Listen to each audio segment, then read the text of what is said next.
ஹரே கிருஷ்ணா. இப்போ நம்ம வந்து பார்க்க போகிறது என்னென்னா யுனிவர்சல் ரெமெடி. ஹோமியோபதியில் யுனிவர்சல் ரெமெடி, எல்லா நோய்க்கும் ஒரே மருந்து அப்படி ஒன்று இருக்கா? அப்படின்னு ஒரு மருந்து யாருமே கேள்விப்பட்டதில்லை. இது ஹோமியோபதியோட கான்செப்டுக்கு எதிராக இருக்குது. எல்லாருக்கும் இண்டிவிஜுவலைசேஷன் தானே சொல்லி மருந்து கொடுப்பாங்க. ஆனால் வந்து இப்போது வந்து யுனிவர்சலைசேஷன் எல்லா வியாதிக்கும் எல்லாருக்கும் ஒரே மருந்து அப்படின்றீங்க. அது எப்படி சாத்தியம்? அப்படி ஒரு மருந்து இருக்குது. அது வந்து பேட்ச் ஃப்ளவர் ரெமெடியில் ஒரு மருந்து இருக்குது, செரி ப்ளம்.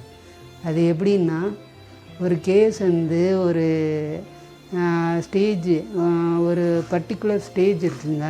அந்த பர்டிகுலர் ஸ்டேஜுக்கு எல்லா கேஸும் வரும்பொழுது மற்ற எல்லா மருந்தையும் விட்டுட்டு அதுதான் வரும், அதுதான் கொடுக்குற மாதிரி இருக்கும். அதனால தான் அதுக்கு பேர் யுனிவர்சல் ரெமெடி.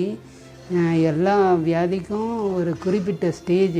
அது என்ன ஸ்டேஜ்னால், அந்த பேஷண்ட்டோட ஸ்டேஜ், ஐயோ என்னால் தாங்கவே முடியல, எனக்கு ரொம்ப வலிக்குது, வலியாக இருந்தால் என்னால் முடியலை, என்னால் தாங்கவே முடியல அப்படின்னா அந்த மருந்து கொடுப்பாங்க.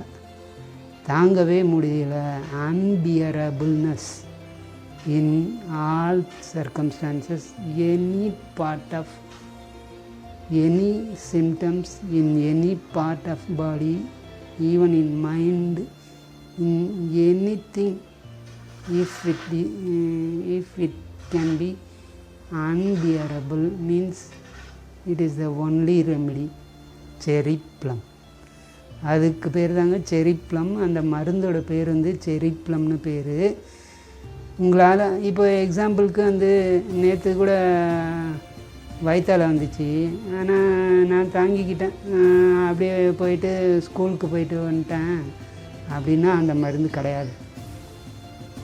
அது எப்போ அந்த மருந்து அந்த பேஷண்ட் அந்த மருந்து ஆவார்னா, ஐயோ என்னால் தாங்க முடியல, வயிற்றால போக முடியல, வயிற்றால போய்கிட்டே இருக்கு, என்னால் ஒன்றுமே முடியலை, என்னை எப்படியாவது காப்பாற்றிடு, என்னால் ஒன்றுமே முடியலை அப்படின்னா அந்த மருந்து செரி ப்ளம்.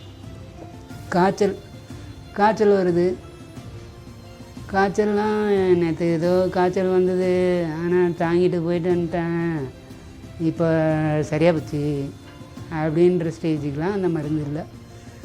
ஐயோ காய்ச்சல் அடிக்குது, இவ்வளோ காய்ச்சல் அடிக்குது, என்னை ஏதாவது பண்ணுங்க, எனக்கு இன்னும் ஒன்றுமே முடியல, ஐசியூவில் கொண்டு போய் போடு, அது இதுன்னு சொல்கிறாங்க. அதாவது தாங்கவே முடியல, எந்த சிம்டமாக இருந்தாலும் தாங்கவே முடியல அப்படின்ற நிலைமைக்கு வரும்போது it becomes as a universal remedy. அதுதான் செரி ப்ளம். அந்த மாதிரி ஸ்டேஜுக்கு நீங்கள் எந்த வியாதினாலும் இருக்கலாம், அது என்ன பேர்னாலும் இருக்கலாம், என்ன சிம்டம்னாலும் இருக்கலாம், தாங்கவே முடியலை அப்படின்ற ஸ்டேஜ் வரும்போது இண்டிவிஜுவலைசேஷன்லாம் போயிட்டு எல்லாமே யுனிவர்சலைசேஷனுக்கு வந்துடும். அந்த ஸ்டேஜில் இந்த ஒரு மருந்து தான் பலனளிக்கும், அதுதான் செரி ப்ளம். ஓகே, அந்த மாதிரி பேஷண்ட்டு உங்கள் கிட்டேயும் வந்தாக்கா நீங்களும் செரி ப்ளம் யூஸ் பண்ணுங்கள், சந்தோஷமாக இருங்க. ஹரே கிருஷ்ணா. தேங்க்யூ.